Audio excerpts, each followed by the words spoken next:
आपका Goldy audio books में। बिना किसी देरी के शुरू करते हैं आज की रोमांचक और रहस्यमयी कहानी, द इम्पॉसिबल मर्डर पार्ट 5। साथ ले जाने की कोशिश करता तो उनके फरार हो जाने का खतरा था, जबकि अभी शीला उन पर मन ताने बैठी थी, इसलिए वैसी कोई हिमाकत दोनों नहीं ही करने वाले थे। थाने पहुंचकर अहिरवाल ने हमें अपने कमरे में बैठकर इंतजार करने को कहा। फिर उन दोनों को हवालात में डालने के बाद ठेठ पुलिसिया स्टाइल में इंटेरोगेट करना शुरू किया तो अजय को टूटते देर नहीं लगी, जबकि विपिन बार बार यही कह रहा था कि उसे पूरे मामले में कुछ भी नहीं पता था। थोड़ी देर बाद वह कमरे में वापस लौटा और अपनी कुर्सी पर बैठ गया।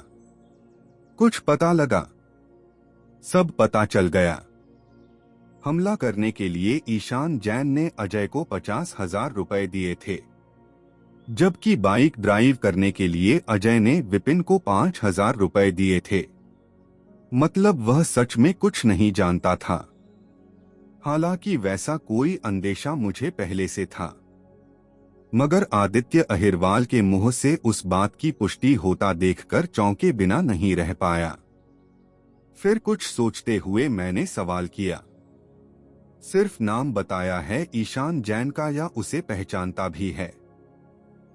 फोटो देखकर भी शिनाख्त कर ली है? जो मैंने एक की बजाय 5 दिखाई थी उसे, जिसमें ईशान और आभास को छोड़कर बाकी सब मेरे लिए भी अननोन पर्सन थे। सौदा उसने अजय से किया था, जो है तो मामूली चोर उचक्का ही, मगर एक बार जेल की हवा खा चुका है। तब उस पर मर्डर का चार्ज लगा था। ईशान कैसे जानता है उसे? नहीं जानता। दुर्गेश चौटाला जानता है, जिसके रेफरेंस पर वह आज शाम ही अजय से मिला और उसे 50,000 रुपए देकर तुम्हारा पता बताने के बाद ये हिदायत देकर चला गया कि तुम्हें हॉस्पिटल केस बनाकर जिंदा छोड़ दिया जाए। मगर हुआ ये कि हमले के दौरान अजय को तुमने बुरी तरह घायल कर दिया।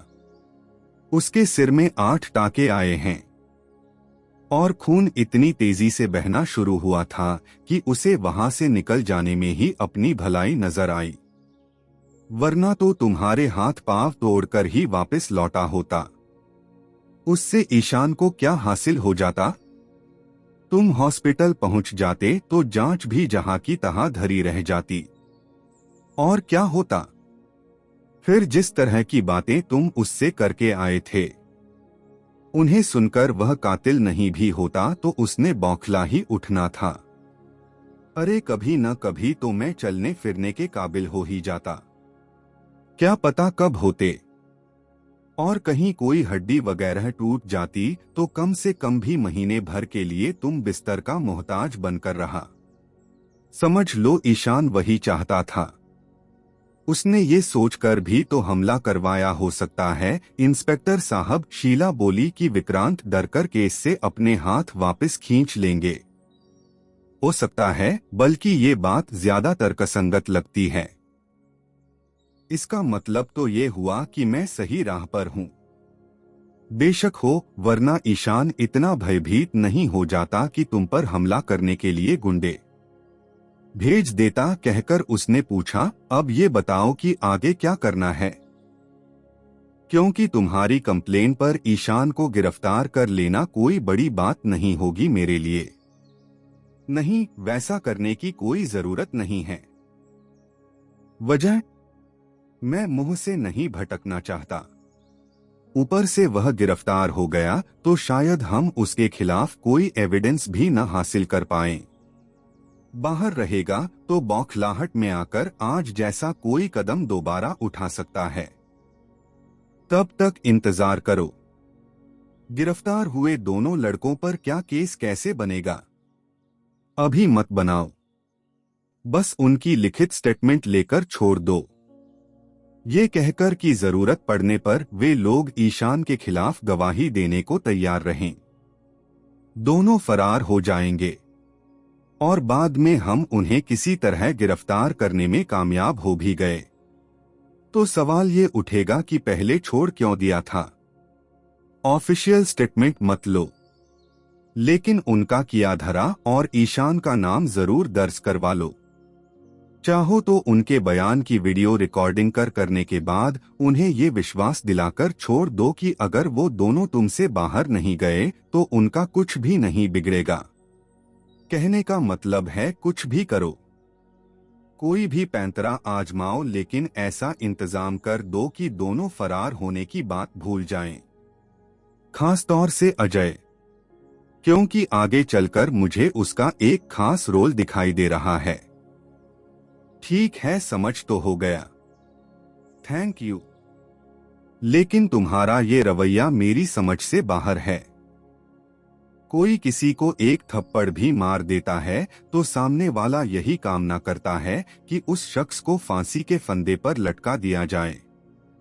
मैं प्रोफेशन हूं आदित्य साहब, जो कि बड़े फायदे के लिए छोटे नुकसान को नजरअंदाज कर दिया करते हैं। और इस वक्त मेरा और तुम्हारा फायदा इसी बात में दिखाई दे रहा है कि उन दोनों को आजाद कर दिया जाए। अगर ऐसा है तो स्टेटमेंट लेने की भी क्या जरूरत है। उसके बिना छोड़ दूंगा तो दोनों ज्यादा एहसान मानेंगे और कल को जो भी कहूंगा करने के लिए फौरन तैयार हो जाएंगे। फिर उनके फरार हो जाने का खतरा भी नहीं रहेगा। ठीक है, फिर स्टेटमेंट वाली बात को भूल जाओ, कहकर मैं उठा और उससे हाथ मिलाकर शीला के साथ बाहर निकल आया। सोमवार 05 फरवरी। सुबह सोकर उठने के साथ ही आरुषि अग्रवाल का नाम मेरे ज़हन में दस्तक देने लगा। मैं नहा धोकर नाश्ता करके तैयार हो गया, मगर उसका ख्याल था कि दिमाग से निकलकर ही राजी नहीं था। तब मैंने उससे मिलने का फैसला किया और अहिरवाल से उसका पता हासिल करके 10:30 बजे के करीब आरुषि के घर पर जा धमका। जबकि मैं चाहता तो बीते रोज उसके हस्बैंड से मिलने के बाद भी उससे मुलाकात कर सकता था, मगर तब वह बात मुझे जरूरी नहीं लगी थी, बल्कि ख्याल तक नहीं आया था। घर 2 मंजिलों तक उठा हुआ था, जहां किसी गार्ड के दर्शन मुझे नहीं हुए। मैंने आगे बढ़कर कॉल बेल पुश कर दी। थोड़ी देर बाद दरवाजा खुला। खोलने वाली 25 से 26 साल की एक खूबसूरत युवती थी, जो उस वक्त ब्लू जीन्स और उससे मिलते जुलते रंग की जैकेट पहने थी। मैं आरुषि से कभी मिला तो नहीं था, मगर उसे देखकर मन में पहला ख्याल यही है कि वही आरुषि अग्रवाल थी। नमस्ते मैडम। नमस्ते, आप कौन? गोखले, विक्रांत गोखले। मैं आपको नहीं जानती, लेकिन मैं जानता हूं। अच्छा, कौन हूं मैं? आरुषि अग्रवाल, अमित अग्रवाल साहब की वाइफ। तुम कौन हो? मेरा मतलब है नाम के अलावा क्या पहचान है तुम्हारी? प्राइवेट डिटेक्टिव हूं। ओके, क्या चाहते हो? आपसे 10 मिनट बात करनी है। किस सिलसिले में? भूपेंद्र जैन साहब के कत्ल के सिलसिले में। डॉयर किसने किया है तुम्हें? जरूर आपके यहाँ दरवाजे पर इंटरव्यू लेने का कोई रिवाज होगा। अजनबियों के लिए तो है। मैं अजनबी नहीं हूँ। चाहे तो अमित साहब को फोन कर लीजिए, अभी कल ही तो मिले थे हम दोनों। एक बार की मुलाकात कोई मायने नहीं रखती। ओके, तो मैं यहीं खड़े होकर अपना काम पूरा किए लेता हूँ। रहने दो, पैर दुख जाएंगे, कहकर उसने रास्ता दे दिया। मैं भीतर पहुंचा। आगे उसने मुझे ले जाकर ड्राइंग रूम में बैठाया, जो उसी तरह सजा धजा था जैसा एक करोड़पति आदमी के घर का ड्राइंग रूम हो सकता था। अब बताओ, वह मेरे सामने बैठती हुई बोली, किसके कहने पर काम कर रहे हो? सावित्री अग्रवाल, मरने वाले की बहना। जानती हूं मैं। ये तो बहुत अच्छी बात है। अरे कैसे नहीं जानूंगी, आखिर उस घर में रोज का आना जाना है हमारा। हमारा? मेरा और अमित का। बच्चे नहीं हैं क्या? मैंने पूछा। आप दोनों के बच्चे नहीं हैं? अभी नहीं हैं, क्योंकि हम नहीं चाहते। अब बताओ यहाँ किस लिए आए हो? बहुत दिनों से कोई हुस्न परी नहीं देखी थी। ये भी कैसे जाना कि यहाँ वैसी कोई लड़की रहती है? ईशान साहब ने बताया। बहुत तारीफ कर रहे थे मेरी खूबसूरती की। जी हाँ। तो देख ली क्या? वही जो देखने आए थे, हुस्न परी। देख तो ली मैडम, लेकिन बार बार लगातार देखते रहने का मन हो रहा है। तो मन को कंट्रोल करो, क्योंकि मेरे हस्बैंड को तुम्हारा चाहा पसंद नहीं आएगा। भले एक की बजाय बार बार मिल तो उससे जायक आपको आ रहा है, सिर्फ थोड़ी देर के लिए।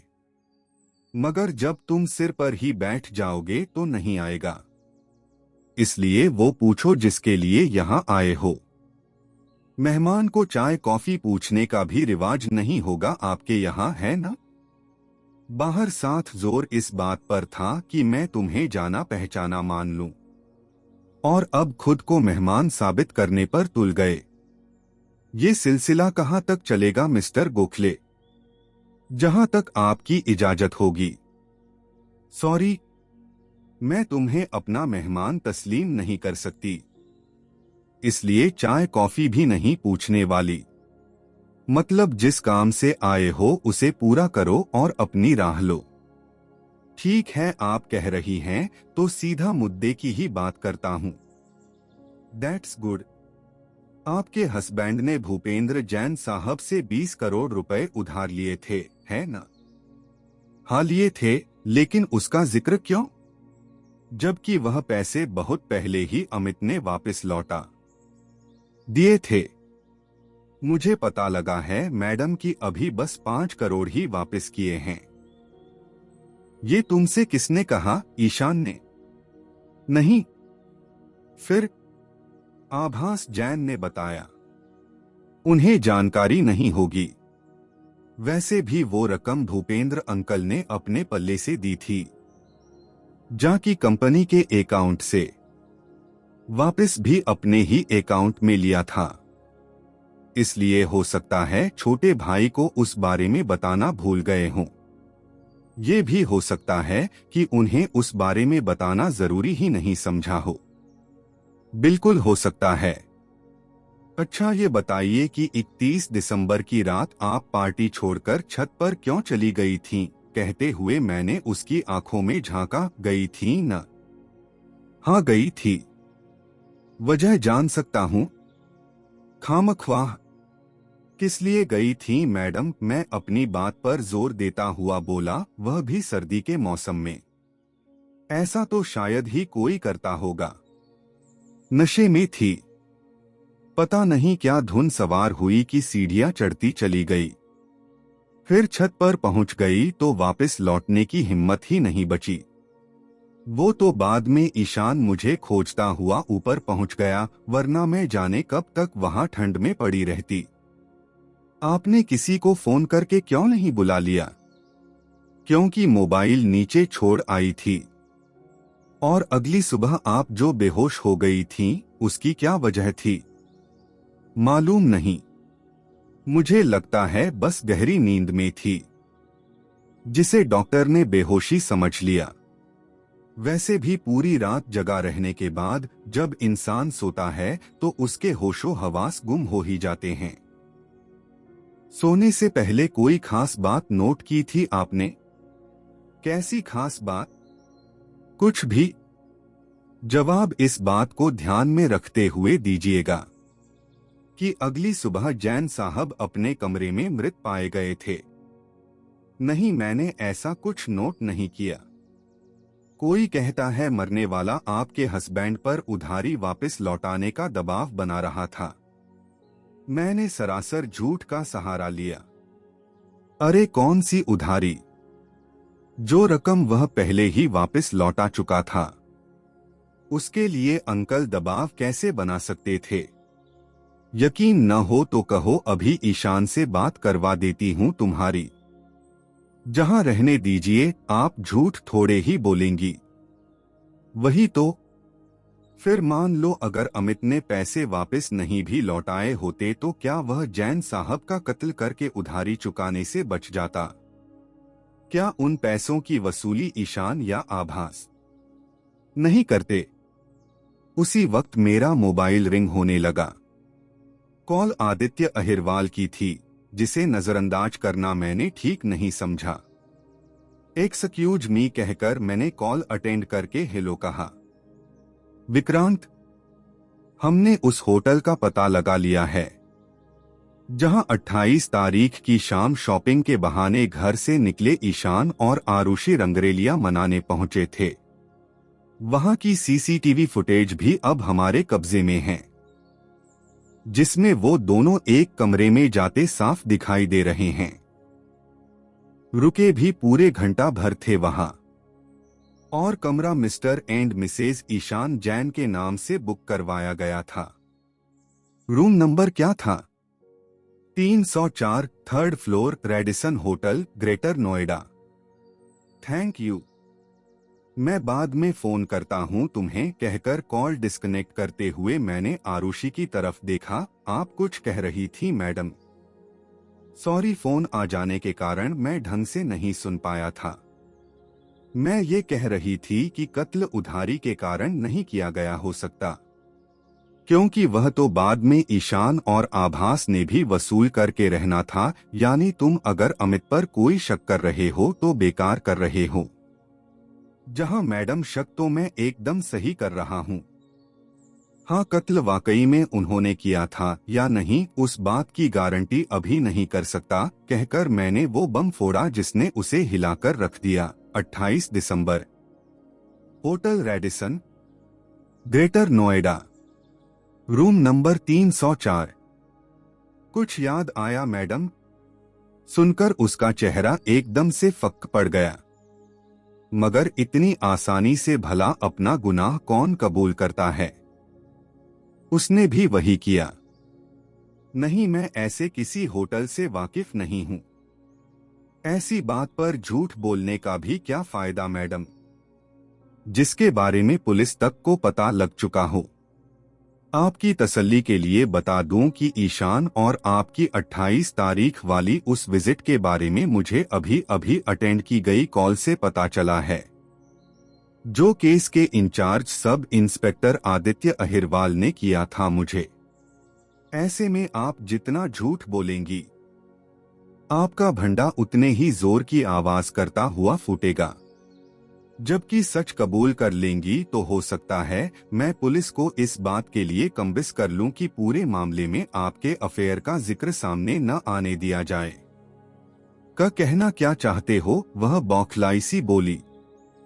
यही कि ईशान जैन के साथ आपका अफेयर है, इसलिए जैन साहब की मौत के बाद वह पैसे की वसूली वाली बात भूल सकता है। आखिर दौलत की क्या कमी है उसके पास? हाँ, 15 करोड़ की सहूलियत थोड़ी महंगी जरूर है, लेकिन दौलतमंद लोग अपने शौक पर पैसा उड़ाते ही रहते हैं। इसलिए उम्मीद है ईशान भी आपको अफोर्ड कर लेगा। तुम मेरी बेइज्जती कर रहे हो। अच्छा, ऐसा क्या कह दिया मैंने? जताने की कोशिश की है कि मैंने ईशान को इसलिए फंसा ताकि उधारी की रकम चुकता न करनी पड़े।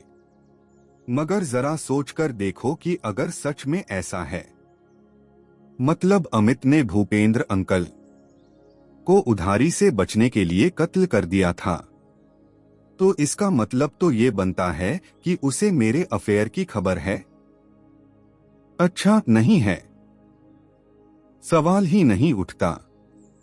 वह इतने गुस्सैल प्रवृत्ति का है कि पता लग जाए तो मुझे और ईशान दोनों को जान से मार डालेगा।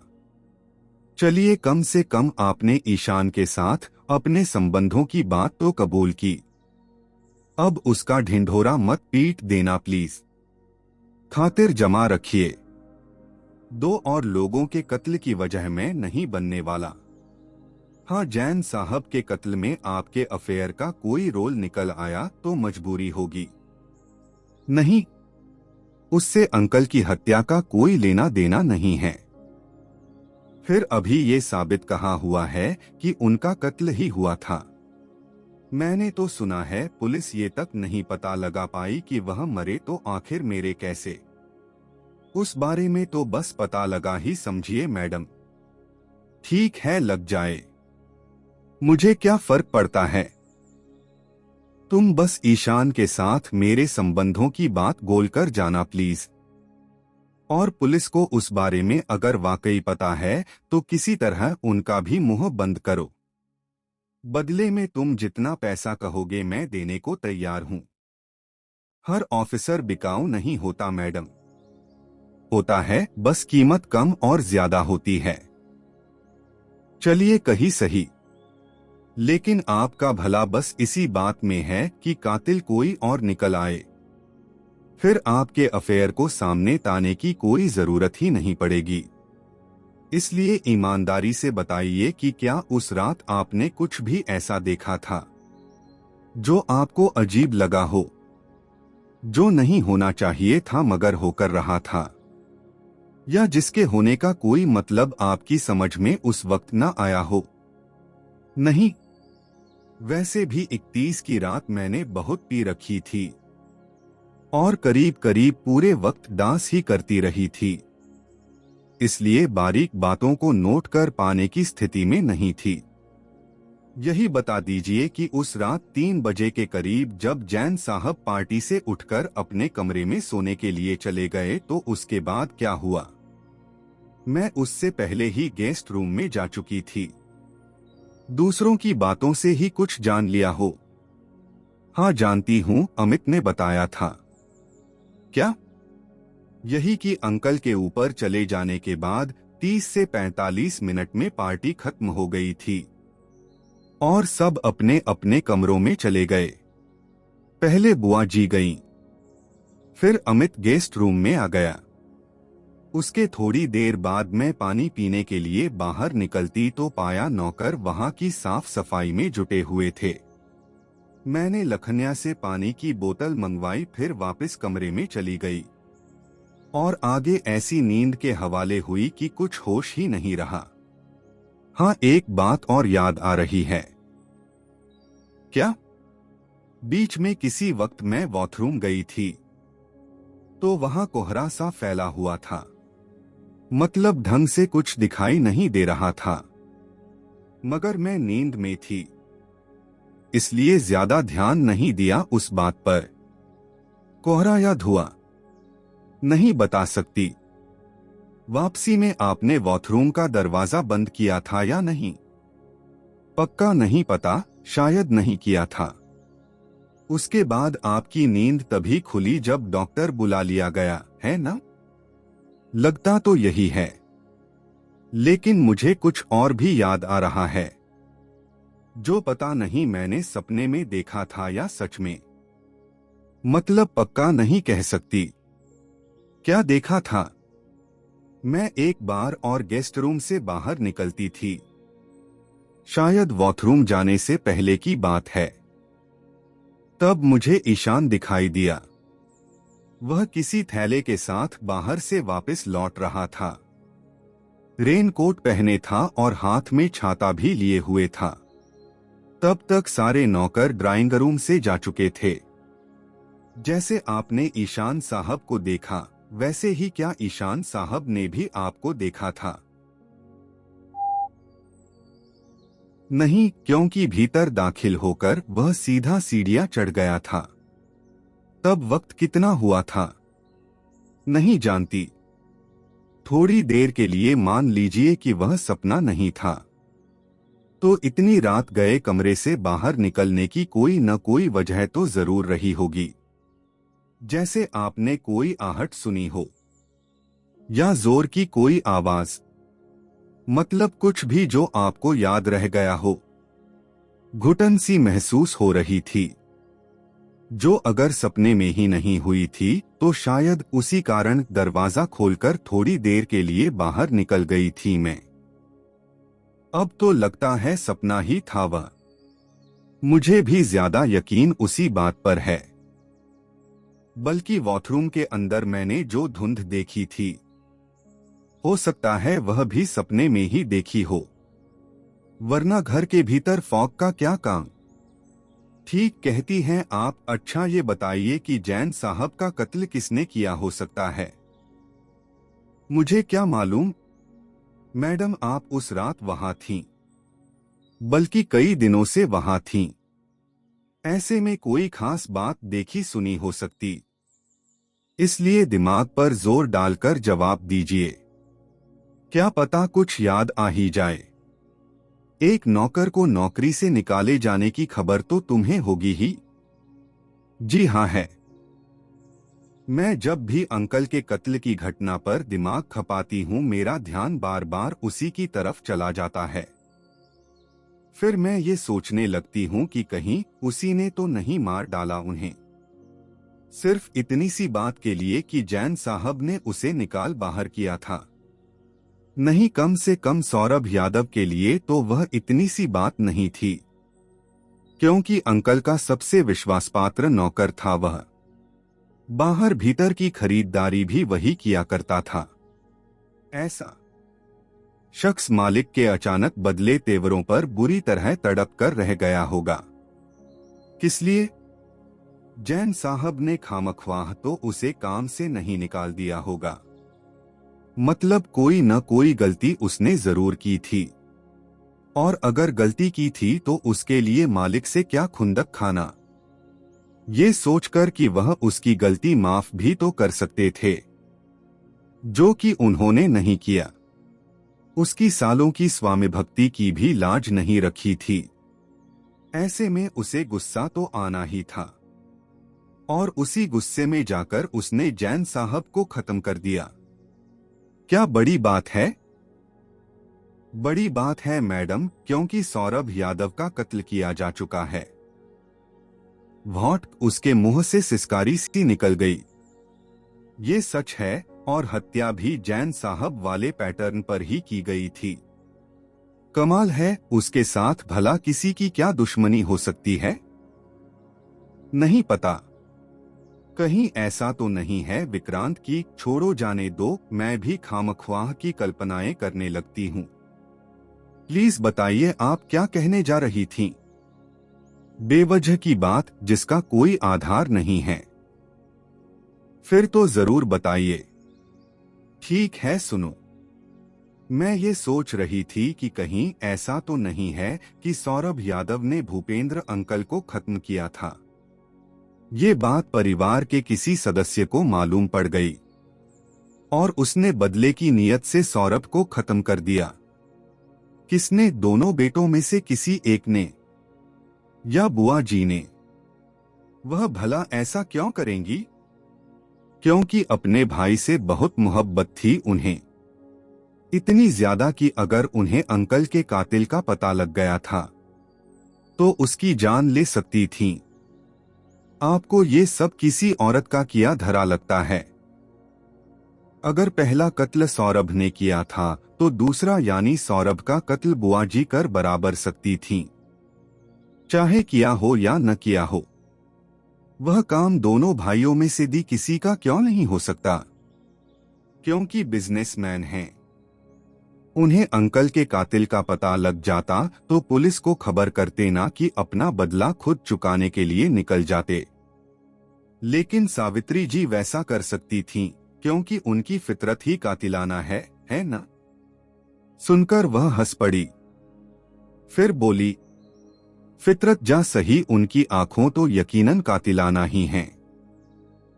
बड़ी बड़ी और खूबसूरत आंखें जिनमें झांकते ही मर्द का मन डूब जाने को करने लगे। कभी ट्राई करके देखना। सॉरी, मुझे तैरना नहीं आता, इसलिए इतना बड़ा रिस्क भी नहीं ले सकता। सुनकर वह फिर से हंस पड़ी। कुछ और जो पूरे मामले में आप मुझे बताना चाहें? नहीं, याद तो नहीं आ रहा। तुम अपना नंबर छोड़ जाओ। बाद में कोई खास बात ध्यान में आ गई तो मैं तुम्हें इन्फॉर्म कर दूंगी। जवाब में मैंने अपना एक विजिटिंग कार्ड उसे थमाया, फिर उठता हुआ बोला, वक्त देने का बहुत बहुत शुक्रिया मैडम, अब मैं चलता हूँ। मेरी रिक्वेस्ट पर ध्यान देना, एहसान मानूंगी तुम्हारा, कहती हुई वह मेरे साथ साथ उठ खड़ी हुई। मैं पूरी कोशिश करूंगा। कोशिश नहीं मिस्टर डिटेक्टिव, मेरे काम आकर दिखाओ, कहती हुई वह एकदम से मुझसे लिपट गई। फिर फुसफुसाने वाले अंदाज में बोली, करके देखना मेरी मदद, फिर जीवन भर याद रखोगे कि किसी दरियादिल औरत से पाला पड़ा था। फिर जितनी तेजी से मुझसे लिपटी थी उतनी ही तेजी से अलग भी हो गई। उसके उस क्षणिक स्पर्श से मेरे शरीर में सिहरन सी दौड़ गई, धड़कनें बढ़ गईं, चेहरा तमतमा उठा, माथे पर पसीने की बूंदों का एहसास भी बराबर हो रहा था। मैं आपकी दरियादिली जरूर देखना चाहूंगा मैडम, कहकर मैं तुरंत वहां से बाहर निकल गया। जैसे ना निकलता तो वह मुझे हजम ही कर डालती। कुछ भी हो, औरत कमाल की थी आरुषि अग्रवाल, अपना काम निकलवाना बखूबी जानती थी। एक तरफ 15 करोड़ डकारे जा रही थी तो दूसरी तरफ अपने अफेयर की बात राज रखने के लिए मुझे तोंती पाए दिखाने से भी बाज नहीं आई। जी हाँ, बस दिखाया ही तो था, मगर यूं दिखाया कि मेरे होश उड़ाकर रख दिए। प्रतीक चिन्ह। 12 बजे मैं जैन निवास पहुंचा। गेट पर आज कोई दूसरा गार्ड खड़ा था। जो कार रुकती देख स्टूल से उठ खड़ा हुआ। उसका हाथ मशीनी अंदाज में माथे तक गया, फिर मेरे कुछ बोलने का इंतजार करने लगा। कैसे हो गार्ड साहब? बढ़िया हूं सर। नाम क्या है तुम्हारा? जी नरेंद्र कुशवाहा। यहां कब से काम कर रहे हो? 2 साल से ऊपर हो गए सर। फिर तो सौरभ यादव को अच्छे से जानते होगे? जी सर, मुझे उसके बारे में सब पता है। कैसा आदमी था? थाने से आए हैं सर? नहीं, मैं प्राइवेट जासूस हूं जिसे सावित्री मैडम ने तुम्हारे साहब की मौत का सच पता लगाने के लिए हायर किया है। बात करने से पहले कंफर्म करना चाहते हो तो उन्हें फोन करके पूछ लो। अरे नहीं सर, आप भला झूठ क्यों बोलेंगे? और बोल भी देंगे तो उससे मेरा भला क्या नुकसान होगा? जुबानी बातचीत ही तो करेंगे। कुछ लेने थोड़े ही आए हैं यहाँ। सही कहा। अब बताओ यादव कैसा आदमी था? बढ़िया था साहब जी, स्वभाव भी हंसमुख था उसका। और कोई खास बात? किसी शादीशुदा औरत के चक्कर में फंस गया था। बल्कि मुझे तो लगता है अपनी सारी कमाई भी वह उसी के ऊपर लुटा दिया करता था। क्या कह रहे हो? चक्कर चलने वाली बात तो पक्की है सर। कमाई वाली मैंने अंदाजन कही है। इसलिए कही क्योंकि ऐसे संबंधों में लोग अक्सर अपने परिवार को भूल जाया करते हैं। मेरा एक चचेरा भाई है जो सरकारी स्कूल में चपरासी है। वह शादीशुदा होते हुए भी एक लड़की के चक्कर में पड़ गया और घर में पैसे देने बंद कर दिए। आज भी नहीं देता। बीवी बच्चे भूखे मरते हैं और वह अपनी रखैल के साथ ऐश करता है। उसको शहर में एक फ्लैट देकर रखा हुआ है। सौरभ के बारे में कैसे पता लगा कि वह किसी औरत के चक्कर में फंसा हुआ था? एकदम से नहीं पता लगा सर, थोड़ा थोड़ा करके जाना। सबसे पहला शक तब हुआ जब मैंने एक रोज उससे बीड़ी मांगी। कहने लगा उसके पास बंडल नहीं था। मुझे यकीन नहीं आया तो मजाक मजाक में उसे पकड़कर जबरन जेब में हाथ डाल दिया। तब मुझे बंडल तो नहीं मिला, लेकिन वियाग्रा का एक पत्ता जरूर मिल गया। मुझे बहुत हैरानी हुई क्योंकि परिवार तो उसका गांव में रहता था। वही सवाल मैंने उससे किया तो कहने लगा सड़क पर पड़ा मिल गया था।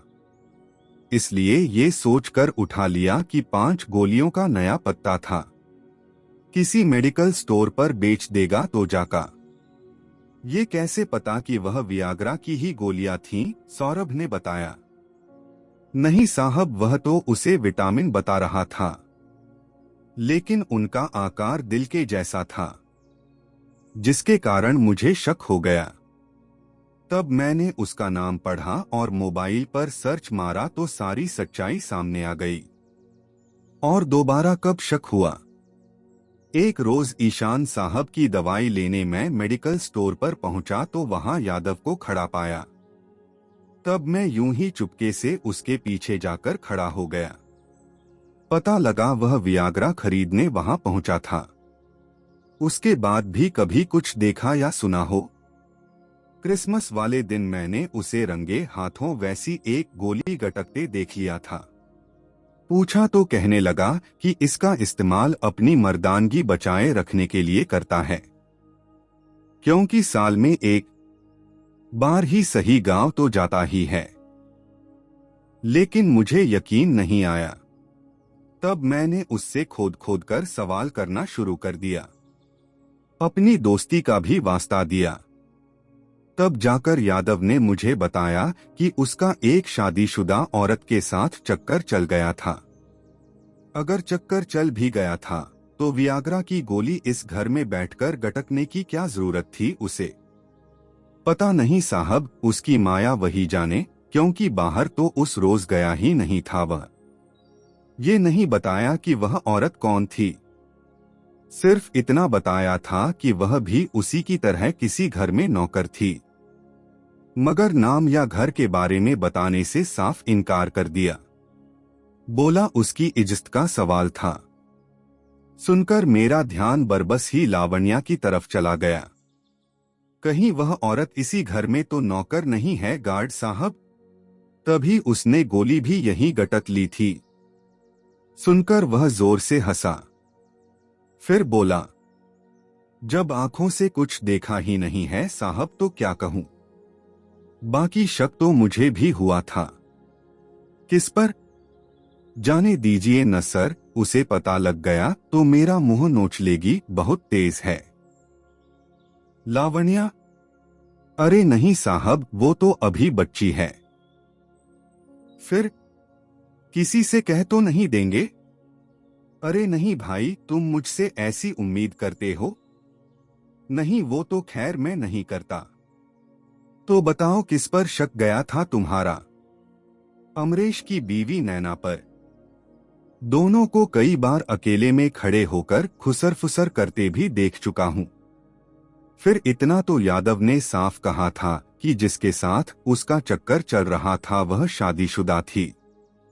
कहीं उसी वजह से तो बड़े साहब ने यादव को निकाल बाहर नहीं किया। आपका मतलब है उन्हें उस बारे में पता लग गया था? हो सकता है, उम्मीद तो नहीं है। फिर साहब ने अगर उन दोनों को एक साथ देख लिया होता तो जैसे यादव को निकाला वैसे ही अमरेश और उसकी बीवी को भी निकाल बाहर किया होता, जबकि उन दोनों से तो बड़े साहब ने कुछ कहा ही नहीं था। अच्छा ये बताओ कि 31 तारीख को रात की ड्यूटी पर तुम ही थे न यहाँ? जी साहब, साथ में रामसेतावन भी बहुत देर तक बैठा रहा था। कोई नई बात देखी थी उस रोज? नहीं सर, क्योंकि पार्टी के बाद बारिश शुरू हो गई थी।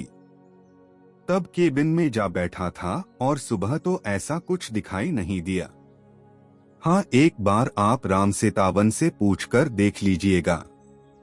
8 बजे वह ड्यूटी पर आ गया था, इसलिए बात की खबर उसे जरूर होगी। मैं उससे पूछताछ कर चुका हूँ भाई।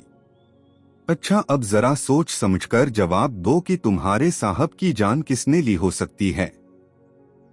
उस बारे में मैं कैसे बता सकता हूँ सर? अरे कोई अंदाजा लगाओ यार, आखिर यादव का चक्कर भी तो भाप गए थे तुम, मतलब दिमाग खूब रखते हो। सुनकर वह सोच में पड़ गया। ये हमारे देश की खासियत है कि ऐसी स्थिति में बंदा अपना ज्ञान बघार कर रहता है। आखिर खुद को होशियार जो साबित करना होता है। इस वक्त वह भी उसी की तैयारी कर रहा था। जबकि चाहता तो साफ मना कर सकता था, कह देता कि उसे कुछ नहीं मालूम। मैं क्या जबरदस्ती कर रहा था उसके साथ? जो बोलना जरूरी था, किसी से कहना मत साहब जी कि मैंने आपको क्या बताया है। बिल्कुल नहीं कहूंगा, बोलो। मेरा शक बार बार अमित साहब और उनकी मैडम पर जाता है। वजह? उन दोनों को जगाने की इतनी कोशिश की गई थी कि मुर्दा भी होता तो कब्र से उठकर बैठ गया होता, मगर वह सोते रहे। और जब दरवाजा तोड़ने की कोशिश शुरू हुई तो अमित साहब तुरंत बाहर आ गए। मुझे तो लगता है कान लगाकर सुन रहे थे कि बाहर क्या चल रहा था, और जब देखा कि दरवाजा टूटने वाला है तो खुद खोल दिया। और मैडम तो उसके बाद भी बेहोश पड़ी रही थीं। मतलब दोनों किसी वजह से नौटंकी कर रहे थे। यार तुमने तो मेरे मुंह की बात छीन ली। मैं भी केस हाथ में लेने के बाद से ही यही सोचे जा रहा था कि दोनों ने तुरंत दरवाजा क्यों नहीं खोल दिया। मगर समस्या ये है कि उनकी उस नौटंकी की कोई वजह नहीं दिखाई देती। एक वजह मैं बता सकता हूं आपको। जरूर बताओ यार, सुनने के लिए ही तो मैं यहाँ आया हूँ। सोच विचार कर देखिए सर जी कि वो दोनों अगर दरवाजा खटखटाने के साथ ही उठ गए होते तो क्या हुआ होता? क्या होता? सब लोग उनको भूलकर बड़े साहब की खोज खबर लेने में जुट जाते, और जो लाश घंटा भर बाद बरामद हुई वह पहले ही हो गई होती। अरे तुम तो एकदम जासूसों जैसा दिमाग रखते हो यार। थैंक यू सर जी, वह खुश हो गया। अब मैं ये सोच रहा हूँ कि कहीं किसी वजह से दोनों मियाँ बीवी यही तो नहीं चाहते थे। मतलब ये कि जैन साहब की लाश देर से बरामद हो। मैं हैरानी से बोला, क्योंकि वह वाकई में एक ऐसा पॉइंट था जिस पर अभी तक मैंने विचार नहीं किया था। हो सकता है तभी तो नींद में होने की नौटंकी कर रहे थे। चाहे उसके कहे का केस में कोई दखल होता या न होता, मगर इसमें कोई राय नहीं थी। कि बात बहुत मार्के की कही थी उसने। बहुत बढ़िया गार्ड साहब। मुझे यकीन आ गया कि बड़े ही चतुर सुजान आदमी से बात कर रहा हूँ। अब ये बताओ कि क्या घर में कोई ऐसा भी था जो साहब को नापसंद करता हो? दोनों मैडम लोग उनसे थोड़ा चिड़चिड़ाई सी रहती थीं। लावण्या ने एक बार कहा था कि उनका बस चले तो साहब को घर से निकाल बाहर करें, मगर वह कोई बड़ी बात नहीं है, क्योंकि साहब बहुत सख्त मिजाज के थे। ऐसे में उनकी जगह कोई दूसरी औरत भी होती तो उसे गुस्सा आकर रहना था। एक आखिरी सवाल और पूछियो। अब मैं तुमसे कह रहा हूं कि मेरे कहे का जिक्र किसी से मत करना, समझ गए? जी सर, निश्चिंत रहियो। ये जो बड़े लोग होते हैं न, इनकी चोली में बेहतर छेद होते हैं। मतलब आदमियों से लेकर औरतें तक बहुत आजाद ख्याल होती हैं, और आजादी के चक्कर में कई बार अपनी मर्यादा भी लांघ जाती हैं। समझ रहे हो न मैं क्या कह रहा हूं? जी सर, समझ गया। लेकिन वैसा कुछ कभी देखने सुनने को नहीं मिला मुझे। दौ ईशान साहब जरूर अपनी सलहज के साथ चिपके रहते हैं, मगर उतने का मतलब ये थोड़े ही हो जाता है कि वह आरुषि मैडम को गलत निगाहों से देखते हों। बिल्कुल नहीं होता, कहकर मैंने धन्यवाद दिया। फिर कहा कि वह भीतर सावित्री मैडम को मेरे आने की खबर कर दे। उसने किया और बात हो चुकने के बाद मेरे लिए दरवाजा खोल दिया। सावित्री अग्रवाल आज भी मुझे ड्राइंग रूम में बैठी टीवी देखती मिली। पता नहीं वह उसका रोज का झंझट था या इत्तेफाक से दोनों बार मेरे पहुंचने पर ही वैसा हुआ था। नमस्ते मैडम। नमस्ते। उसने क्षण भर को टीवी स्क्रीन से निगाहें हटाकर मेरी तरफ देखा, फिर बोली, बैठो। मैं बैठ गया।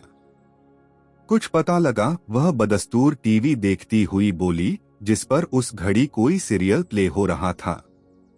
आपको बताने लायक तो नहीं लगा, लेकिन प्रोग्रेस हो रही है, जिसके बेस पर मैं कह सकता हूं कि केस को सॉल्व करने में मुझे 3-4 दिनों से ज्यादा का वक्त नहीं लगेगा। ये तो बहुत अच्छी खबर है Vikrant, thank you. Most welcome मैं अभी कैसे आना हुआ?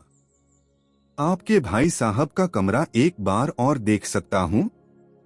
चाहे जितनी बार देख लो, उसकी निगाहें अभी भी स्क्रीन पर गड़ी हुई थीं, मुझे साथ चलना पड़ेगा, उसने पूछा। यूं पूछा जैसे जवाब में इनकार ही सुनना चाहती हो। नहीं, आप अपना सीरियल एंजॉय कीजिए, मैं कमरे में एक नजर मारकर अभी वापस लौटता हूं, कहकर मैं उठा और सीढ़ियों की तरफ बढ़ गया।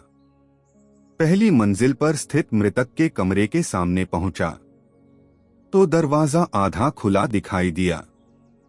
अंदर लावण्या साफ सफाई में जुटी हुई थी। आहट पाकर उसने मुड़कर मेरी तरफ देखा। क्या चल रहा है, मैंने पूछा। खामख्वाह पूछा, क्योंकि जो चल रहा था वह प्रत्यक्ष था।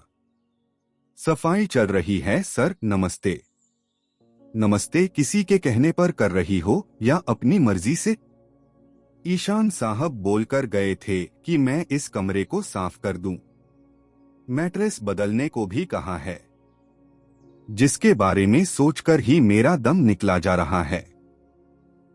होता है, आखिर खून भी तो लगा हुआ है गद्दे पर, भले ही अब सूख चुका हो।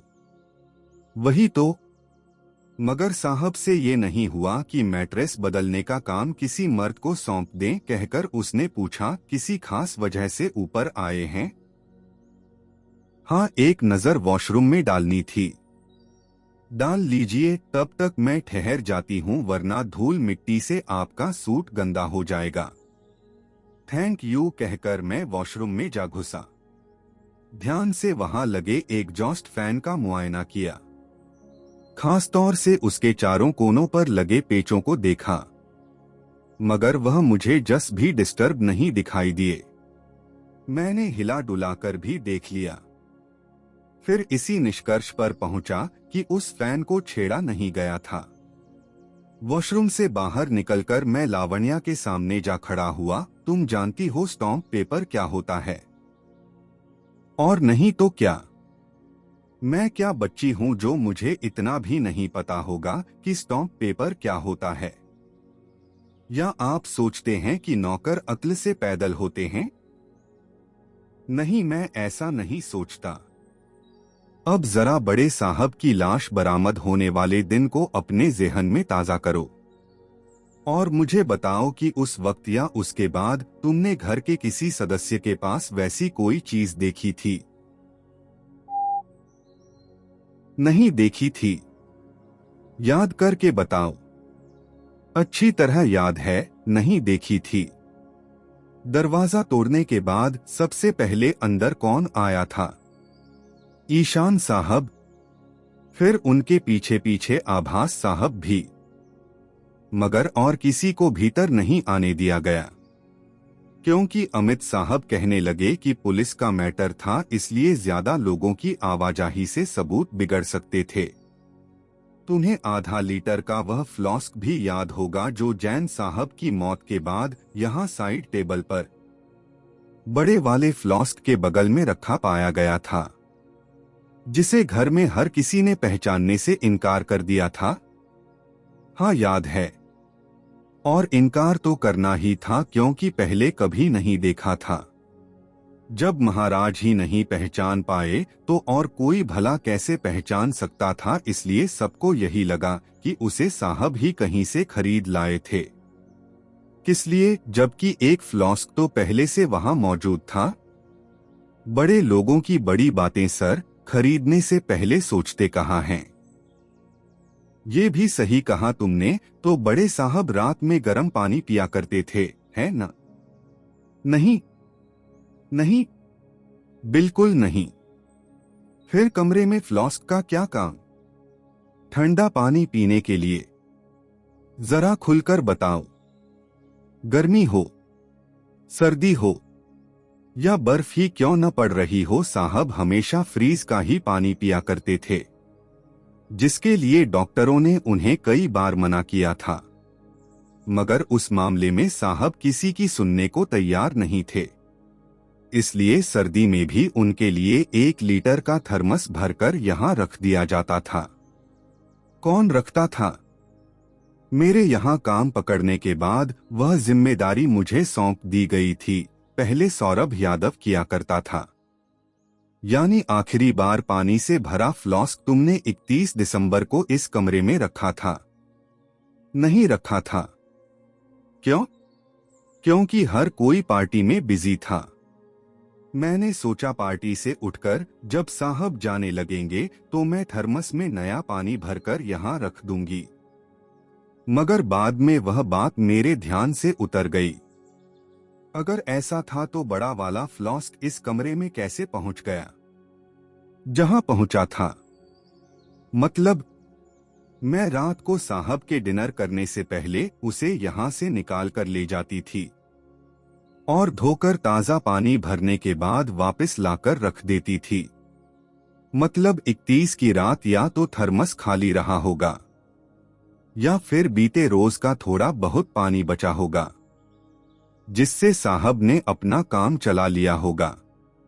ये भी हो सकता है पानी की जरूरत ही न पड़ी हो, क्योंकि रात 3 बजे तक तो वह जगे ही रहे थे। उसके बाद नींद के हवाले हुए आदमी को उठकर पानी पीने का ख्याल कहाँ रह जाता है। ठीक कहती हो। अब जरा अमित अग्रवाल के बारे में कुछ बताओ, कैसा आदमी है? जवाब देने से पहले एक बार उसने दरवाजे की तरफ देखा, फिर धीरे से बोली, 1 नंबर का लंपट और कमीना है। कैसे पता? पार्टी वाली शाम मैं गेस्ट रूम में उसे कॉफी देने गई तो मेरा हाथ थाम लिया। कहने लगा मैं बहुत खूबसूरत थी, नौकर तो कहीं से नहीं लगती थी। तुमने क्या कहा? यही कि मैं नौकर ही थी। और ये बात जितनी जल्दी वह समझ ले अच्छा होगा, वरना मैं जाकर बड़े साहब से शिकायत कर दूंगी। तब बेशर्मों की तरह हंसता हुआ बोला कि मैं उसके काम आकर दिखाऊं तो वह मुझे किसी चीज की कमी नहीं होने देगा। किस काम की बात कर रहा था वह? अब आप बच्चों जैसे सवाल कर रहे हैं। सॉरी, मतलब वह एक घटिया इशारा था। मुझे तो यही लगा था, और भला क्या काम हो सकता था उसे? तब आरुषि कहाँ थी? पता नहीं, लेकिन वहां तो नहीं ही थी। होती तो अमित की मजाल नहीं थी कि मेरा हाथ पकड़ लेता। हाँ, बीवी के सामने तो वैसी हरकत नहीं ही कर सकता था। और कुछ पूछना है आपको? अगर नहीं तो कमरे से बाहर निकलिए ताकि मैं अपना काम पूरा कर सकूं। ठीक है, जाता हूं, कहकर मैंने दरवाजे से बाहर कदम रखा ही था कि एक औरत से टकराते टकराते बचा। वह ब्लैक जीन्स और येलो कलर का कोट पहने थी। रंगत गोरी और नैन नक्श तीखे थे। कुल मिलाकर कहें तो काफी खूबसूरत दिखाई दे रही थी। मणिका मैडम, मैंने पूछा, क्योंकि अंजना को पहचानता था। हाँ, तुम कौन हो? Gokhale, Vikrant Gokhale, private detective. किसी प्राइवेट डिटेक्टिव का हमारे घर में क्या काम निकल आया? मैं जैन साहब की मौत के बारे में पता लगाने की कोशिश कर रहा हूं। और खातिर जमा रखिए, घुसपैठिया नहीं हूं। सावित्री मैडम ने बाकायदा फीस भरी है मेरी। बुआ जी ने? हाँ, आप इतनी हैरान क्यों हो रही हैं? क्योंकि 1 नंबर की कंजूस हैं, जिसके आगे पीछे कोई न हो मैडम। जो अपने भाई और भतीजों के रहमो करम जिंदगी जी रहा हो, उसे कंजूस तो बनना ही पड़ता है, वरना जीवन की गाड़ी चलनी मुश्किल नहीं हो जाएगी। Very well said. तो पता लगा पाए कुछ? कुछ लगा लिया है, बहुत कुछ लगाना अभी बाकी है, कहकर मैंने पूछा, 5 मिनट बात कर सकता हूं आपसे? अभी क्या कर रहे हो? कर तो बात ही रहा हूं मैडम। लेकिन असल में जो बात करना चाहता हूं वह यहां खड़े होकर नहीं की जा सकती। हाँ, आप कहीं ठिकाने से मना कर देंगी तो मजबूरी है। कोई गहरे राज की बात है क्या? ऐसा तो खैर नहीं है, लेकिन कहीं इत्मीनान से बैठ जाते तो ज्यादा बढ़िया फीलिंग आती।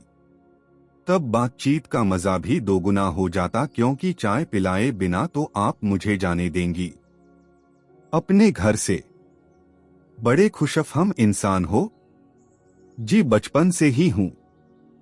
इतना ज्यादा कि मेरे जन्म के बाद जिस नर्स ने मुझे पहली बार उठाया था उसकी कल्पना मैं अपनी बीवी के रूप में कर बैठा था। शादी क्यों नहीं की? क्योंकि जब तक मैं जवान हुआ वह दुनिया से निकल गई। ओह, ये तो बहुत बुरा हुआ तुम्हारे साथ, मगर बाद में तो की ही होगी, भले ही उस नर्स से नहीं कर पाए। नहीं की? क्यों? मुझे उससे सच्ची मोहब्बत थी, इसलिए किसी दूसरी के बारे में कभी सोच ही नहीं पाया। सुनकर उसने बड़ी अजीब निगाहों से मेरी तरफ देखा। फिर बोली, एक अकेली और खूबसूरत औरत के साथ उसके बेडरूम में बैठने की हिम्मत कर पाओगे? अगर इजाजत हासिल होगी तो क्यों नहीं कर सकता? ऊपर से कहीं मेरा हस्बैंड आ गया तो वह चुहल वाले अंदाज में बोली, जब आपको ऐतराज नहीं होगा मैडम, तो किसी और की परवाह तो नहीं करने वाला ये बंदा। अपनी बात पर कायम रहोगे ना? जी बिल्कुल। सुनकर वह जोर से हंसी। डिटेक्टिव कैसे हो? ये मैं नहीं जानती मिस्टर गोखले, लेकिन आदमी पसंद आए तुम। Thank you ma'am. लावण्या उसने आवाज लगाई। जी मैडम। जाकर 2 कप चाय बना ला, सफाई बाद में करना। हाथ गंदे हैं मैडम, निपटा लेने दो ना। तो जाकर महाराज को बोल दे, किसी और के हाथों भिजवा देगा। कहकर मणिका ने मेरी तरफ देखा। आओ तुम्हारे मन की मुराद पूरी करते हैं जासूस साहब। तत्पश्चात मैं उसके साथ आगे को बढ़ चला। 2 कमरे छोड़कर वह बाईं तरफ के तीसरे कमरे में जा घुसी। वहां एक ही कुर्सी मौजूद थी, जिस पर उसने मुझे बैठने का इशारा किया और खुद बेड पर टांगे लटकाकर बैठ गई। तो बुआ जी ने हायर किया है तुम्हें? जी हाँ, बताया तो था। जवानी में यादाश्त कमजोर होती है न, इसलिए ध्यान से उतर गया कि तुमने क्या कहा था। यानी काफी वाचाल औरत थी वह। हाँ, उन्होंने ही हायर किया है। फीस कितनी चार्ज की? क्यों पूछ रही हैं? नहीं बताना चाहते तो मत बताओ, लेकिन इतना ध्यान रखना कि तब तुम्हें 1 कप चाय ही हासिल होगी यहां से। किसी सवाल का जवाब तो हरगिज भी नहीं मिलने वाला। अरे ऐसा जुल्म मत कीजिए मैडम। फिर आप जैसी परिचेहरा लड़की को, जो शादीशुदा भी नहीं दिखती, मेहमान के साथ इतना बेगानापन दिखाना शोभा नहीं देता। पहली बात तो ये कि तुम मेहमान नहीं हो, और दूसरी ये कि जब मैं तुम्हें जानती ही नहीं हूं तो बेगानेपन का क्या मतलब बनता है। नाम बताया तो था मैंने, जिससे जान पहचान की शुरुआत होती है। यानी जवाब नहीं दोगे? बिल्कुल दूंगा। 2 लाख मिल चुके हैं या बाद में हासिल होंगे? क्यों पूछ रही हैं? तुम्हारी भलाई के लिए। अगर नहीं मिले हैं तो पहले ले लो, फिर मेहनत करना, क्योंकि बाद में मिलने की उम्मीद कम ही दिखाई देती है। सावित्री जी मेरी फीस मार जाएंगी?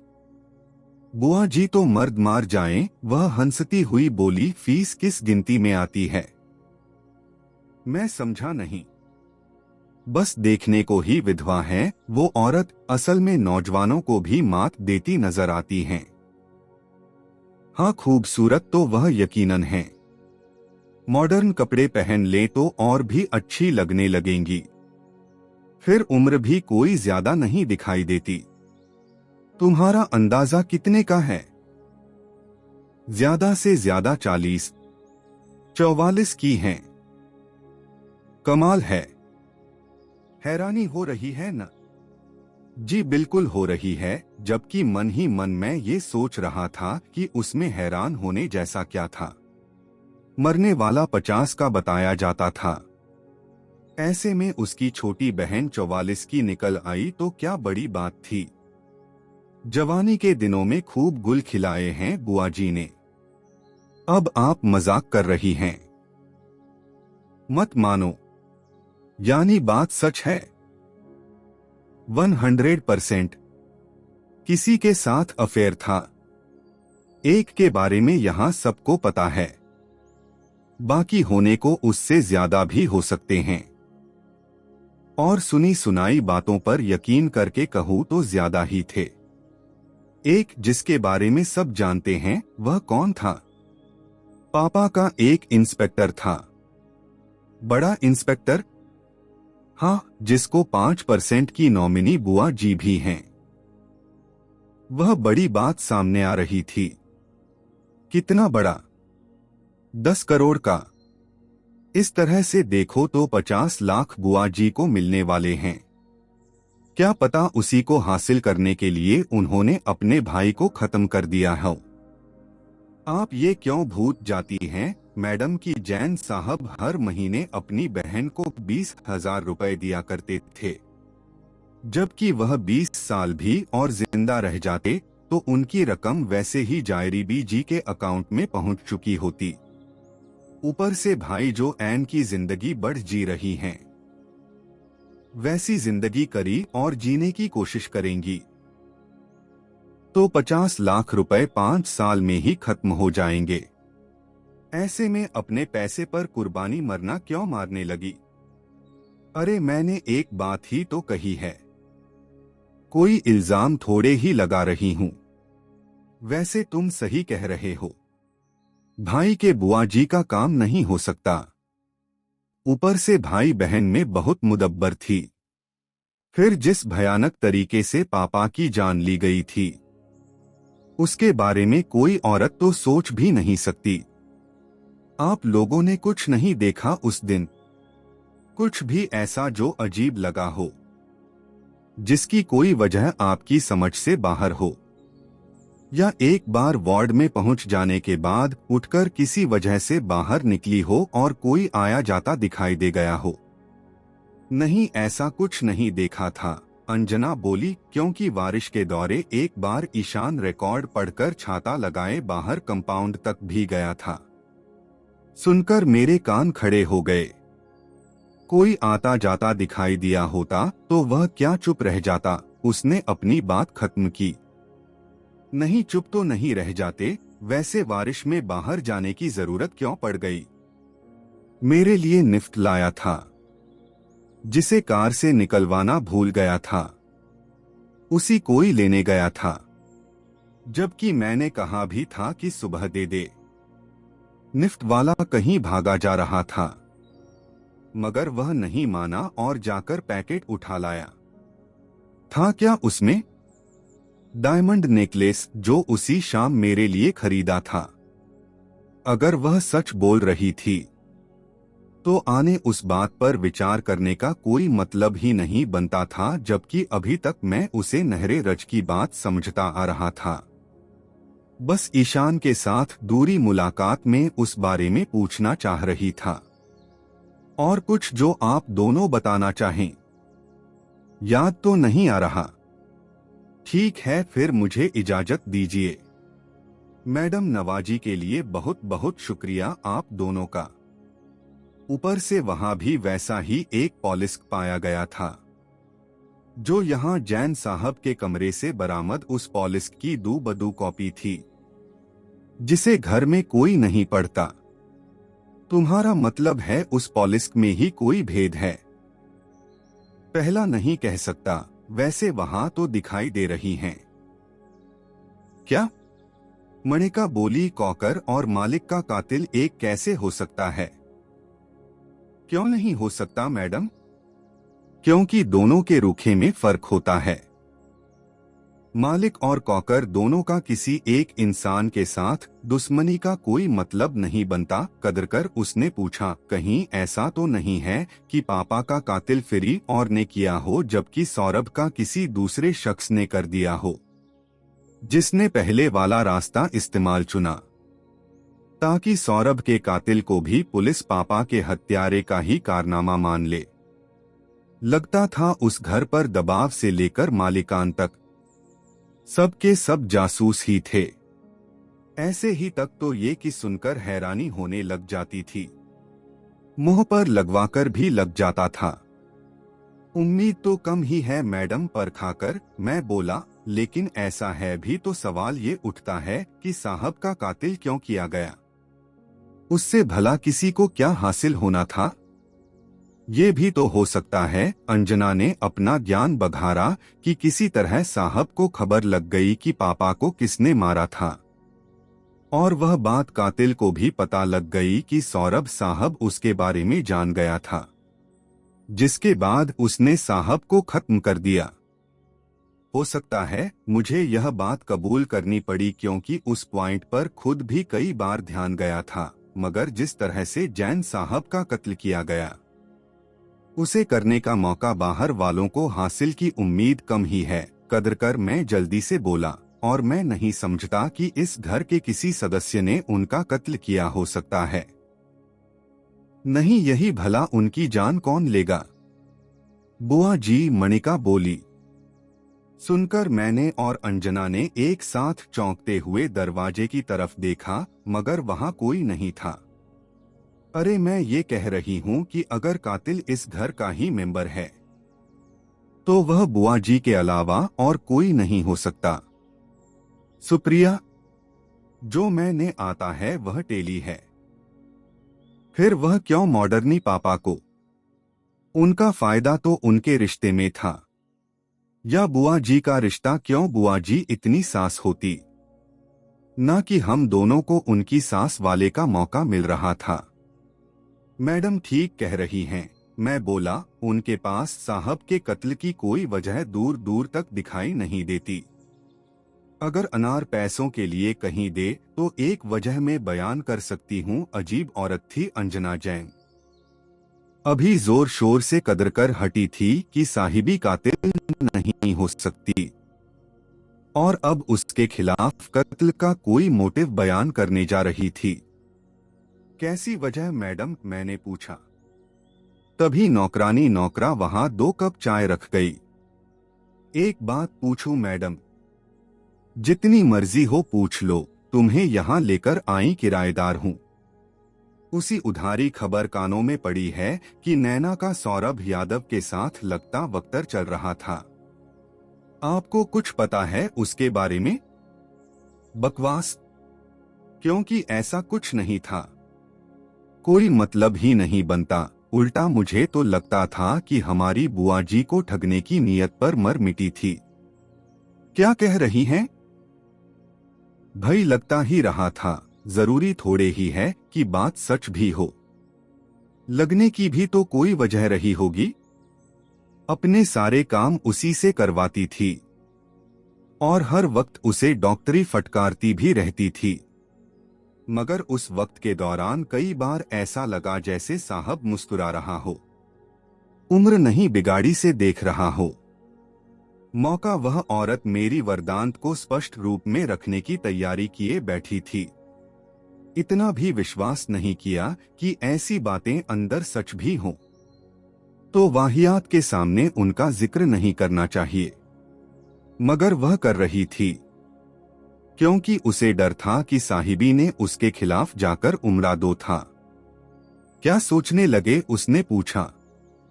यही कि साहिबी मैडम तो बड़ी रंगीन तबीयत की निकली, उसके तुम्हें क्या फर्क पड़ता है? कदरकर उसने मेरी आंखों में देखा, या उनके रंगीन चरित्र को ध्यान में रखते हुए अब तुम्हें डर लग रहा हो?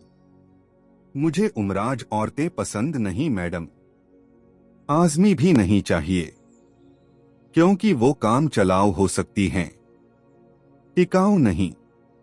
वैसे भी पर्सनैलिटी बहुत अच्छी है तुम्हारी। ऐसे इंसान को जिस चीज पर अपना प्यार नहीं लुटाना चाहिए। Bank you. किस बात के लिए? आपको मेरी पर्सनैलिटी को अच्छा जो बताया तो तुम्हारी है। उसी वक्त रविंद्र में साहिबी की तरह अंजना जैन वहां पहुंच गई। ये बात तो मुझे बाद में पता लगी कि जेनाली देवरानी से भी वार पदम आने थी। आइए दीदी, वह बेड से उठती हुई बोली, ये विक्रांत है। बुआ जी ने इसे पापा की मौत के बारे में जानने के लिए हायर किया है। मतलब डिटेक्टिव है। जानती हूं, एक बार पढ़ते भी आ चुका हूं। सुनकर हैरान रह जाओगे। फिर तो जरूर बताइए। रविंद्र कौशिक लॉयरेट के जज हैं और अब मैं बुआ जी ने बस 2-3 साल ही बड़े होंगे। जवानी के दिनों में टॉपक ब्राड़ा था दोनों का। आमने से बताना था कि दोनों भाई करूले ही वाले थे। बुआ जी का चरित्र सुमिता अवस्था से चल गया, जिसके बाद कौशिक साहब ये ब्रेकअप करके उन्होंने सुमिता जी के साथ विवाह कर लिया था। अब पूछो कि ये बात मैं तुम्हें क्यों बता रही हूं? क्यों बता रही हैं? क्योंकि मैं अर्जुन राठौर से जानती हूं कि बुआ जी ने तुम्हारे आने और अंजना दीदी का बयान करने का खुलासा साहब को कर दिया था। मतलब यह था कि हमारी बुआ जी के बाद उनके पास करने को बस यही एक काम बचा है कि इधर उधर हमारी बुराई फेंकने के लिए इश्तिहार सोचा उनकी अश्लीलता से तुम्हें वारिफ कर दिया जाए। जैन साहब के बारे में आप दोनों की बुराई नहीं करती थी, राह जासूस नहीं थी न, क्योंकि वह काम हमारा दुनाव चलाकर कर लिया करती थी, जैसे वह हमारी सास होती, जबकि इतनी बुद्धि भी नहीं है। माँ मॉडर्न तौर तरीके न आते होते सच पूछो तो जीना मुहलात करके रखा हुआ था। मगर अब हमारी बारी है। वह चाहे जितनी भी बुराई करे, जिस किसी ने भी करे, हम तो अब उनका मुंह तोड़ने वाले हैं। बात कुछ समझ में नहीं आई मैडम। वो क्या नौकरों से आप दोनों की बुराई करती होंगी? नौकरों से भी करती हैं, मगर आजकल बाहर भी जाने लगी हैं। मेरे रुख से तो कौशिक साहब के घर की जानी होगी। पुराना प्यार और मारने लगा होगा।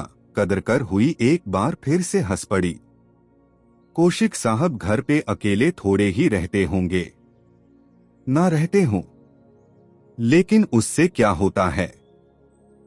उनकी उम्र ज्यादा हो चुकी है, इसलिए कोई सास ध्यान नहीं देता होगा। फिर तो अगर मिल मुलाकात पर ही आए तो कौन रोक सकता है उन्हें? हाँ, ये बात तो आपकी एकदम सही है। काश तुम पार्टी वाली रात देखे होते। उससे क्या हो जाता? रात तुमने देखा होता कि कौशिक साहब कैसी मीठी मीठी, दरअसल भरी जिन्नत से बुआ जी को देख रहे थे, जैसे इसमें भी उन्हें पाने की तमन्ना रहती हो। सिर्फ वही देख रहे थे या साहिबी जी भी उन्हें देख रही थीं? वह उनकी ओर देख रहे ही नहीं थीं, लेकिन अपने डांस से उन्हें रिझाने की कोशिश बराबर कर रही थी। ऐसे ही ये दोनों लगाए थे कि क्या वह कोई जवान लड़की लगती होगी। सचिन नहीं आया मैडम? कर लो, क्योंकि यही सच है। मैं इसे बुआ जी के किराए सुना रही थी। कोई न चार रिकॉर्डिंग बात ले बैठी। नहीं, इसे सच्चाई का पता लगना जरूरी है, क्योंकि ये दो ही नहीं सका कि बुआ जी ने हमारे खिलाफ इससे काम न बोले और उन्होंने हमारा कोई रुझान नहीं किया तो हम बता क्यों करें। हमारे खिलाफ सच में कुछ कहा था बुआ जी ने? अंजना ने मुझसे पूछा। हाँ, इनकार कर रहा तो शायद आने उसे सवाल नहीं कर पाया। मतलब उस वक्त उनकी हाँ में हाँ मिलाना जरूरी था। थोड़ा बहुत तो भरा था मैडम, लेकिन तब मैं मणिका जी से मिला था, इसलिए वह एक निष्ठा कर लिया। अब मिल चुका हूं तो समझ में आ गया है कि इनका दिल पूरी तरह साफ है। हाँ, मन में कोई बात नहीं रखती ये। जो कहना होता है मुंह पर कहती हैं, चाहे सामने वाले को अच्छा लगे या बुरा। और कुछ कुछ हालत मेरा भी तभी तो बुआ जी दोनों को पसंद करती थी। नहीं, अब उनका जोर नहीं चलता, क्योंकि उन्हें अपने भाई की सच्चाई का इलाज नहीं है। क्योंकि उन्हें अपने भाई की सच्चाई का इलाज नहीं है। वैसे नहीं, वरना तो अजीत ने हमारा हराम कर दिया था। आज तक तो मैं यही सोचता आया था मैडम, कि बड़े घर की बुआओं को ऐसे हालात से दो चार होना पड़ा होता। लेकिन आप दोनों का दूसरा दूसरा तो लगा है कि सोसाइटी कोई भी वही न हो, वहां को यातनाएं सहनी ही पड़ती हैं। एकदम सही कहा। ये दुनिया ऐसी ही है, जिसमें जुल्म बने का मौका हासिल होता है, वह लाकर रहता है कदर कर। उसने सवाल किया, कुछ जान पाए या नहीं अभी तक? बस इतना कि जैन साहब का कत्ल किया गया था।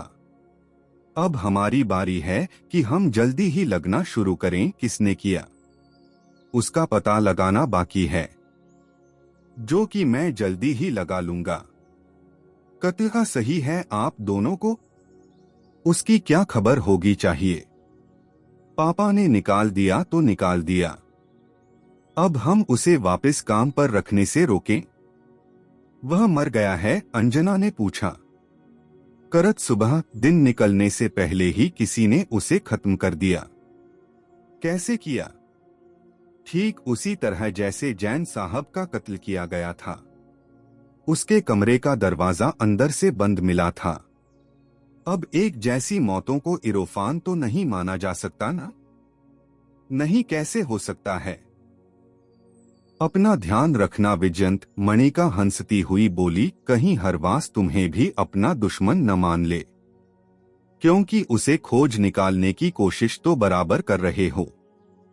मेरा इतनी जल्दी जान गंवाने का कोई इरादा नहीं है मैडम। बाकी सलाह के लिए शुक्रिया। कदवर में वहां से बाहर निकलकर फिर सीढ़ियों उतरता चला गया। अजीब किरदार था जेजवाल और देववाली का, जैसे एक सियार के दो पहलू। और उनकी बातचीत सुनने के बाद मुझे इस बात का भी यकीन आ गया था कि मेरी वलाइट उस घर में ज्यादातर दिनों की मैडम नहीं थी। ऐसे में बैंक लॉकर से वसीयत बरामद हो जाती तो सावित्री अग्रवाल का बहुर आता भला हो सकता था। तब या तो उसे अपने भतीजों का गोदनाज बनवा पड़ता या ही बाकी की जिंदगी रात भर जुआ खेलती पड़ती। तो लाश की गोली फेंक भी कहीं भारी पड़ती उसे। मैं गीले पहुंचा तो सावित्री ड्राइंग रूम में नहीं दिखाई दी। मुझे उससे कोई सवाल भी नहीं करना था, इसलिए उसके बारे में किसी से पूछे बिना ही वहां से बाहर निकल गया। 4 बजे के करीब मैंने अद्विताल को फोन लगाया। हेलो, कहाँ हो इंस्पेक्टर साहब? संजम बिहार में भटक रहा हूँ भाई। कुछ हासिल हुआ? जुआ, लेकिन किसी काम आता नहीं दिख रहा। मतलब? एक लड़की के बारे में पता लगा है जो सौम्य यादव के करत वाली सुबह उजाला होने से पहले उस बिल्डिंग से निकलती देखी गई थी, जिसकी चौथी मंजिल पर यादव का काफरा था। वह घर का कोट पहने थी, जिसके साथ उसका जुआ हुआ था, और उस कोट से लड़की ने अपने चेहरे को इस तरह से कवर कर रखा था कि देखने वाला उसकी सूट के बारे में कुछ नहीं बता पाया। कोट का कलर तो देखा होगा। वह सवाल मैंने मणिका के कोट को ध्यान में रखकर पूछा था, वाजूद इसके कि उस घर की किसी और के कपड़ों का लिकर आता है। ये कलर का था, अद्विताल ने बताया, और लड़की नौजवान मगर सौम्यती रंगत वाली थी। जब सूट दिखाई ही नहीं दी तो देखने वाले को क्या पता कि वह नौजवान और सौम्यती थी। नहीं, उसने तो बस ये कलर का कोट पहने एक लड़की को बिल्डिंग से बाहर निकलते देखा था, ना कि उस पर कोई खास ध्यान देने की कोशिश की थी। फिर एक सीसीटीवी फुटेज में हमने उसे लोकेट कर लिया है, हालांकि चेहरा उसमें भी नहीं दिखाई देता। लेकिन कोट का कलर देखकर पता चलता है कि वह वही लड़की थी। फिर वो फुटेज हमने 14 नंबर गली के बाहर की है, इसलिए भी मणिका के साथ वह कदर सकता है कि जो लड़की बिल्डिंग से निकलती देखी गई और आने जो फुटेज में दिखाई दी, दोनों एक ही हैं। मतलब रंजना की जानकारी फुटेज से मिलती। हाँ, क्योंकि उसने अपने हाथ जैब में नहीं घुसेड़ रखे थे, दरअसल भी नहीं पहने थी, इसलिए उसकी चमड़ी एक तर्क नहीं थी, साफ दिखा जाती है। और कुछ पता चला, रिपोर्ट भेज पहले थी वाइट कलर का। फिर फुटेज में वह 4:10 पर गली के बाहर पहुंचती दिखाई देती है, तो बिल्डिंग से मिनट भर पहले ही निकली होगी, जबकि यादव के कमरे से 3 मिनट पहले मान लो, क्योंकि 4 मंजिलों की सीढ़ियां उतरने में तो मिनट तो लग ही गए होंगे। देखाने की बात है अद्विताल साहब, मैं समझा नहीं। सुबह के 4:15 बजे, जब वातावरण में भयानक ठंड पड़ी होगी, एक लड़की जो घर का कोट पहने थी, उसे दरअसल पहनवा याद रही था। ये तक नहीं सूझा कि दोनों हाथों को कोट की जेब में घुसेड़कर भी ठंड से बचा जा सकता था। पहेलियां मत बुझाओ यार, साफ साफ कहो क्या कहना चाहते हो।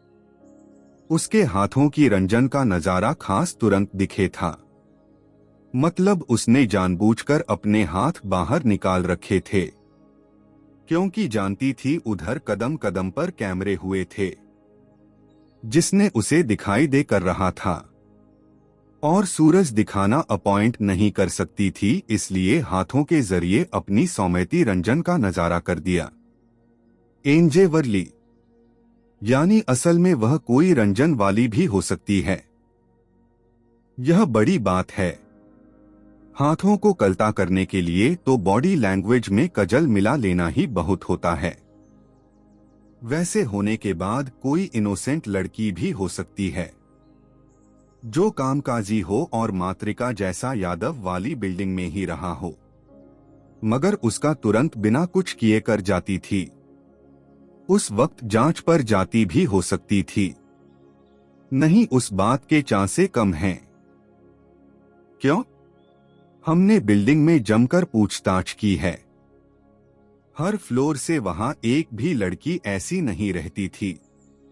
सुबह 4 बजे के बाद जांच होती तो हर फ्लोर कामकाजी महिलाएं भी चुपचाप घर ही हैं, और वह सब जाती हुई हैं। यकीन नहीं आता कि कपिल का कोई लड़की है। तुम इस वक्त काम पर नहीं हो लवल्या, आप मामूली सी बात पर हुज्जत कर रहे हैं। तुम मेरी नौकर भी नहीं हो।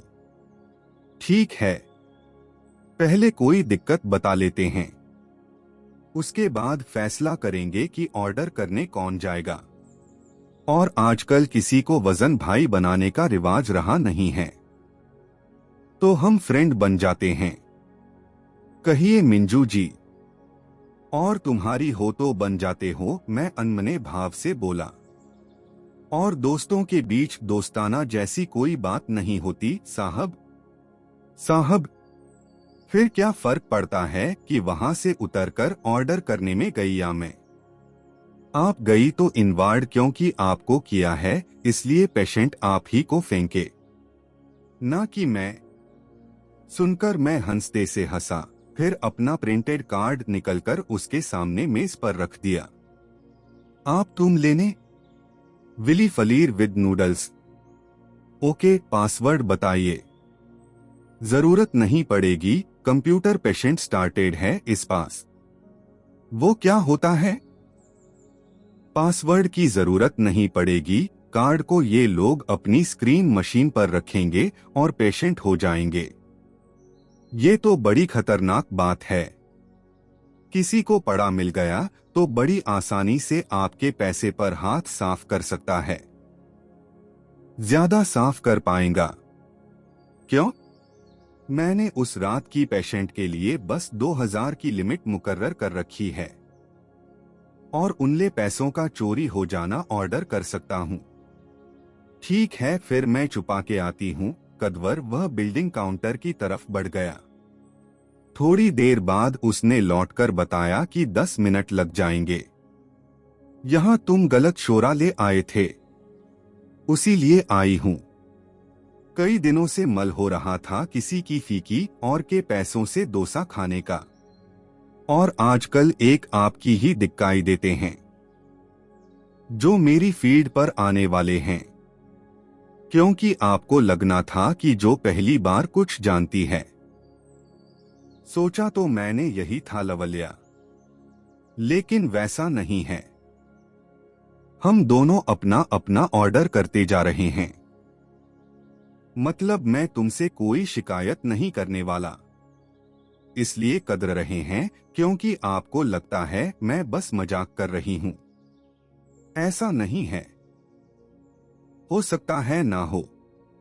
वैसे भी पोस्टमार्टम रिपोर्ट में दर्ज यादव की मौत का वक्त लड़की के वहां दिखाई देने के वक्त से मैच नहीं करता। अच्छा, कब मरा था वह? सुबह 5 से 7 के बीच। ओह, इसलिए जरूरी नहीं कि वह कातिल ही रही हो, मगर उसका पता निकालना जानने की कोशिश में तो मैं जुटा ही हूं। देखो कुछ हाथ लगता है या नहीं। यानी वे तक पता नहीं लगा कि वहां से निकलकर किधर गई? नहीं, बस 1 मिनट में सुबहती दिखाई दी है, जिसके दूसरी तरफ कोई कैमरा नहीं लगा, और वो आने जो जुड़ती कई गलियों में भी नहीं है, इसलिए उसे ट्रेस कर पाना मुश्किल ही दिख रहा। पहेलिया के बारे में कुछ पता नहीं लगा। ज़ेलुफायर से हमारी बात हो चुकी है। अब डीएनए की शिफ्ट भी हम हासिल कर चुके हैं, जहां से 3 साल पहले के सैंपल्स ये आ रही है कि उसने सब डीएनए, और उनके बाद छोटी छोटी दागने भी हैं। जहां तक पहुंचा पाने में हमें वक्त लगेगा। है ही वक्त की बात, लेकिन नतीजा सुखद हो सकता है। सुबह दी होना चाहिए विजंत, वरना मैडम वाली चिंता के बारे में तो मुझे इंस्पेक्टर साहब और आस्था की रेडिशन होलट वाली चिंता के बारे में दिया था। इंस्पेक्टर साहब, मगर वे बतावा कि उसके कोई मुताबिक यादव ने लास्ट 12 बजे उसे कोई कॉल की थी या नहीं? कोई कॉल किया भी यादव ने ही था। मिल रही है, लेकिन उनको कोई सिफारिश अभी तक नहीं निकाल पाया। हाँ, रंजन में सावित्री के साथ कदर सकता हूँ कि अब इस भड़वे को खत्म होते ही नहीं लगेगा। कदवर, मैंने सवाल किया, लॉकर खोलने के लिए जिस ऑर्डर का तुम जिक्र कर रहे थे, वह हासिल हुआ या नहीं? कोशिश ही नहीं की। क्यों? इंद्राज साहब ने बताया कि मरने वाले का लीगल हेयर उस काम को बिना किसी एक्स्ट्रा परमिशन के भी कर सकता था। बैंक में बस उससे रिटेल्ड पेपर्स की जरूरत पड़ेगी, जिसके बारे में मैंने इंसान को पता करने के लिए फोन किया था। और आस्था की रेडिशन होलट वाली चिंता के बारे में इंस्पेक्टर साहब, मगर उसका कोई वसीयत मौजूद नहीं, तो वह किसी भी हाल में सिर्फ इंसान के हाथ नहीं लगानी चाहिए। नहीं लगेगी। उसका वकील चौधरी भी जरूर आएगा उसके साथ, चाहे किसी मंजी को ही लेकर क्यों ना जाए। जासूस साहब, वह कागजात तब तक इंसान के पास नहीं होंगे जब तक कि मैं नहीं देख लेता, इसलिए उस फ्रंट पर चिंता करने की तुम्हें जरूरत नहीं है। ठीक है, फिर रखता हूँ। कदवर, मैंने कॉल डिस्कनेक्ट करके गाड़ी आगे बढ़ा दी थी। मोबाइल रिंग होना शुरू हो गया। बोलो, मैंने कॉल अटेंड किया। विजंत मोहाते साहब बोल रहा हूं। मैं लवल्या। कैसे शूट सकना हूं? अभी ढेल चंदा पलटे ही तो तुम्हें साफ सफाई करता छोड़कर आया था। बताओ कैसे फोन किया? अपने मोबाइल से। दिखाई दे रहा है। मेरा सवाल वजद के बारे में था। आपको मसाला डोसा पसंद है?